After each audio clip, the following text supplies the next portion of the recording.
Est-ce qu'il y en a qui connaissaient déjà l'expression « es-tu né pour un petit pain ». C'est une expression qui est populaire ici au Québec depuis très, très longtemps. Et qu'est-ce que ça veut dire, tu nais pour un petit pain? En fait, c'est que cette expression-là, elle tentait un petit peu de dire aux gens, écoute, wow là, hein?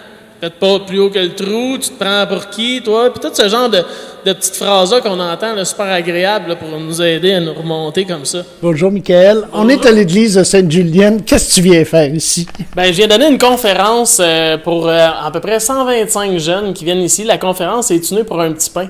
Donc, le thème de la conférence, c'est la motivation durable. Donc, quoi faire pour énergiser les gens et qu'il le reste aussi, que ça demeure. Donc, on va aller visiter des croyances qui sont là, dans les gens depuis trop longtemps et on va voir qu'est-ce qu'aujourd'hui on peut faire avec pour vraiment les réanimer puis vraiment faire que les gens soient dynamisés, énergisés puis qu'ils vraiment aillent au bout de leur rêve qui est vraiment au fond de leur trip. Parce que souvent, tu sais, vas-y, envoie, let's go, t'es capable, mais on parle de la carrière, on parle d'argent, tout ce genre de choses-là, mais ça peut être aussi d'un point de vue amoureux de dire, ben, est-ce que tu veux connaître le succès aussi de ce côté-là? Donc, on peut l'entendre de plusieurs façons aussi en même temps. Pour démystifier au cœur d'une église, c'est bien parfait. Mais quel est le but ultime pour le jeune? C'est quoi qu'on devrait les amener à penser ou à réfléchir? Ben, c'est qu'en fait, c'est que chacun a sa propre chance. Il suffit de la saisir et de croire justement que c'est possible que chaque personne aille au bout de son fameux rêve.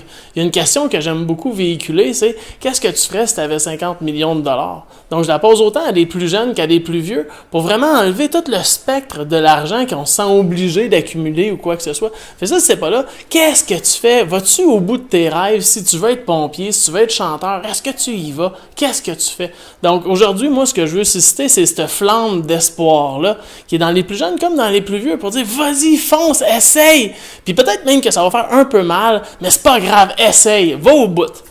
De toute façon, on apprend toujours plus de nos erreurs que de nos réussites. Absolument, 100% d'accord avec ça. Mine de rien, ici, mettons Sainte-Julienne, les alentours, v'là pas si longtemps, on s'appelait les Canadiens français. Vous avez sûrement vu ça aussi un peu en histoire. Ben, qu'est-ce qui nous caractérise, c'est que comme peuple, ben, veut pas, on s'est un petit peu fait sacrer des volets. C'est plate à dire, mais on est des Français mais d'Europe qui sont arrivés ici. Puis les Anglais nous ont sacré des volets. Tu sais, qu'est-ce que tu veux, c'est plate, mais on l'a pas eu celle-là. Comment est-ce qu'on fait ça, garder un peuple le plus petit possible? Ben, c'est en les gardant dans l'ignorance. Moins que le monde connaît de choses, plus ils restent petits, plus ils sont faciles à contrôler. Fait que si c'est votre feeling, apprenez le plus d'affaires possible, c'est de même qu'on va moins possible vous contrôler. Comment ça a débuté, cette histoire-là, avec Michael? Par un heureux hasard, on s'est rencontrés, Michael et moi, puis il m'a expliqué ce qu'il faisait. Il m'a parlé de sa conférence « Es-tu né pour un petit pain », puis j'ai trouvé ça drôlement intéressant. Nous, on a un projet présentement là, qui s'appelle Raconteur, où on invite des jeunes à venir se réaliser à travers différentes formes d'art. Donc, on a décidé d'ajouter la conférence de Michael pour que nos participants puissent en bénéficier. Surtout, là, considérant la période de l'année, là, on est vraiment en fin d'année, donc dernier push scolaire.